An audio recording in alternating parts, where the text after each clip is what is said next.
If you have a goal, a desire that hasn't yet been fulfilled, and you feel truly unhappy, depressed, like there's no way that you can be happy because that desire hasn't been fulfilled, then this video is for you. My name is Aristotle Daskal, and I help people fulfill their destiny. After the stage when I discovered how important self-love is, and understanding that the most important thing in my life is to truly love myself as I am, and that I'm not defined by what I do, but by who I am overall as an infinite being. What I'm about to tell you in this video is the journey that followed right after. Why is that?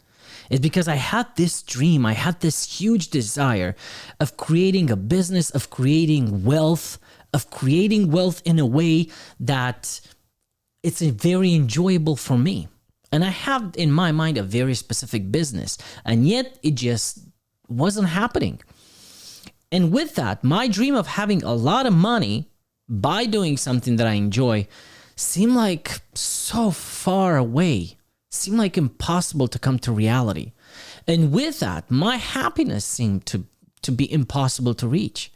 Now I remember that I was asking myself, okay, so now I love myself and I understand what an amazing person I am, and that I'm not what I have, and I'm not what I'm doing. But still, why is this in me? This craving, this desire that doesn't let me be happy. This desire of having money, a specific amount of money, of being able to do certain things. And if I'm not able to do that, I'm unhappy. And I was just terrified and paralyzed by this craving, by this attachment. Only later on, I started realizing that it's a feeling of lack. It's a feeling of I cannot be happy because I'm not having something. And that is in a way the definition of lack. It's a very, very painful thing it's a very, very painful place to be. Because I felt like I'm not able to reach something, and that something outside of me is what's supposed to give me happiness. I hated it, but that's what I was feeling. And in that period of time, I watched a video on YouTube scrolling around, and it was with Tony Robbins and his wife interviewing or being on a podcast or something with Michael Singer. And I love what that guy had to say. And especially it was so amazing for me to see that, because I've known Tony Robbins and I've read his books for 20-something years. And I know that reading his books and being a big part of my personal development, overall I had this feeling as I was reading him of you gotta hustle, if you gotta do more, if you gotta change, you gotta fight. And I think that in the last few years, there's been a significant shift from what I've seen in his life, in his message, and how he talks. And I'm pretty sure that his wife had a significant impact over that too.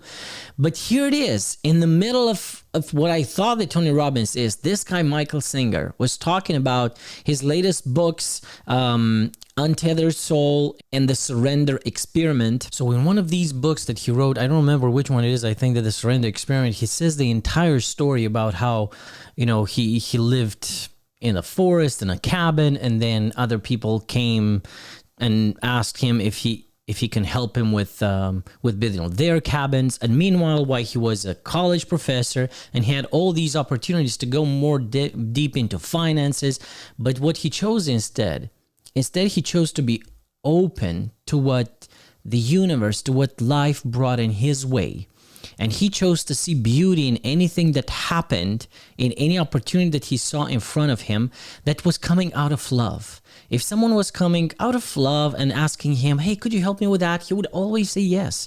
And this is how we can see how instead of having a program by society life where you're just pursuing what the world tells you, career and finances and whatever, he surrendered to love, and he surrendered to the opportunities that life brought into him, which another, in a way, theory is that we're attracting into our life things that are at the same resonance and frequency with what our heart is, and that is actually our soul's desire to go and to experience what it truly wants, what it truly wanted when it came on this earth.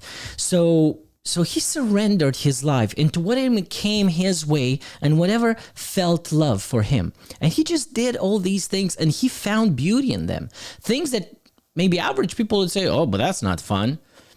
And the thing is that he didn't have any expectation of, oh, I want to see where this is going to take me. I think that this is going to take me into becoming a real estate investor if I do this business and I start building these houses. No, it was simply he was responding to a need that someone came to him for and asked, hey, could you help me also with that? So he was just following these inspirations, these intentions from the universe, from God, from his higher self.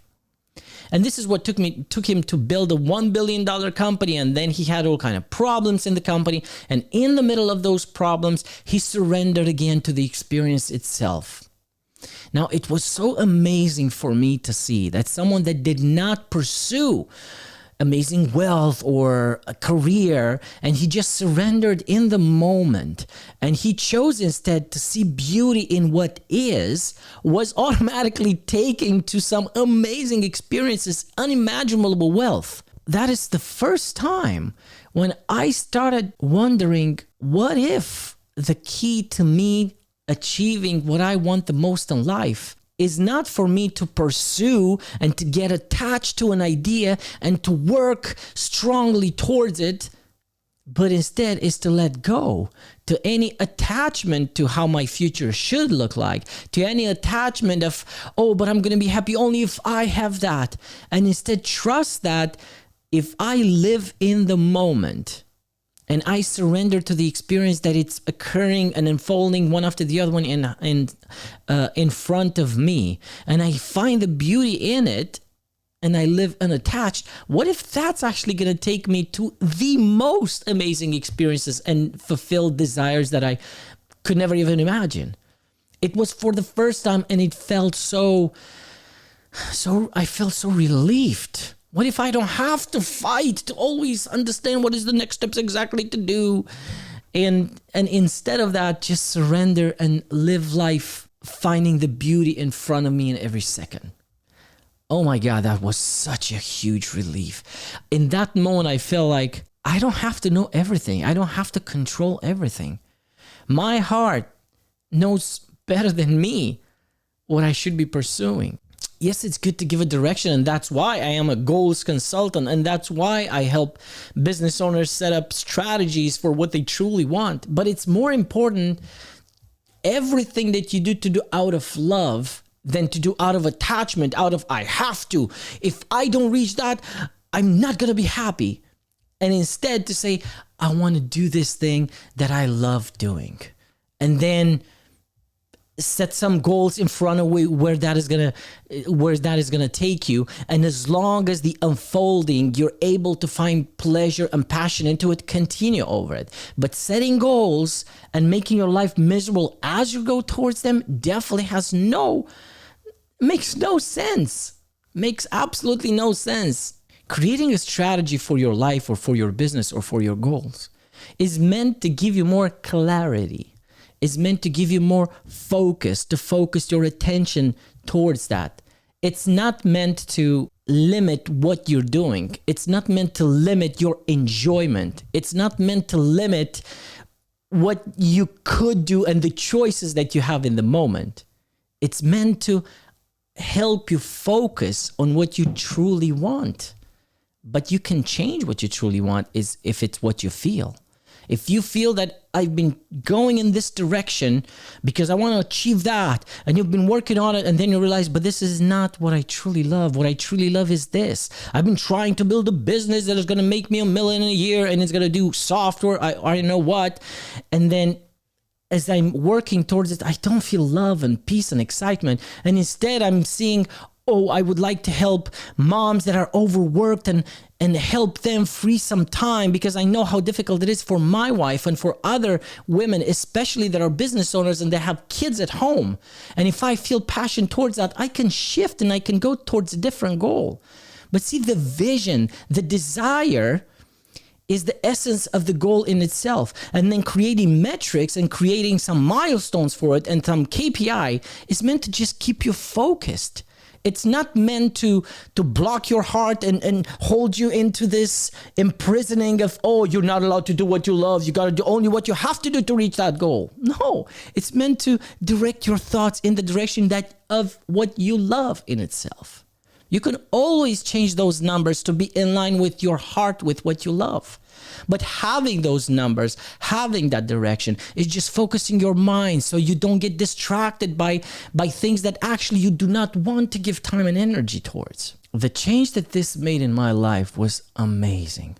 For the first time, I was able to live without fear, without the tremendous fear that I will not achieve my goals, the tremendous fear of that I will not be able to have this thing outside of me that is meant to make me happy, the tremendous fear and regret and guilt and shame that I'm missing something, the tremendous lack that I don't have. Oh my God, what a difference that made.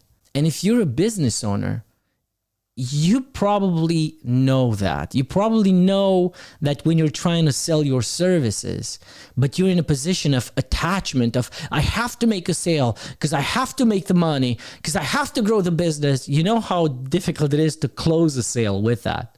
Anytime when you have a form of attachment, of desperation, the energy that comes with that, the energy of lack, is an energy of fear, not an energy of love. And it can only attract more things that are going to maintain that feeling. And that's a good thing in a way, because it's meant to remind you to dig deep into that fear, to realize that it's not real, to realize that you do have everything. Enjoy what you have. Now, I remember that suddenly I started thinking about, wait a second, but why do I want that money? Why do I want that business? Well, it's because I want to help those people. It's because I want to travel there. It's because I want to spend more time with the kids. It's because I want this and this and this. And then I started having these ideas so quick, so fast, because I was relaxed and full of love. These ideas of, well, how can I help people even at the stage that I am without having that humongous business? And I was able to help that people. I realized that, oh my God, but I can't help those people, because that's the fulfilling part, helping them, not making the money out of it.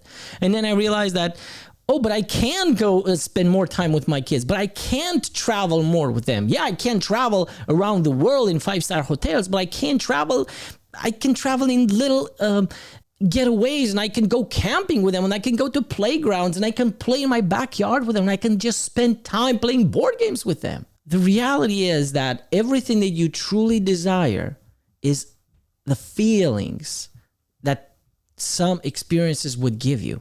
And those feelings you can have by experiences that are accessible to you right now.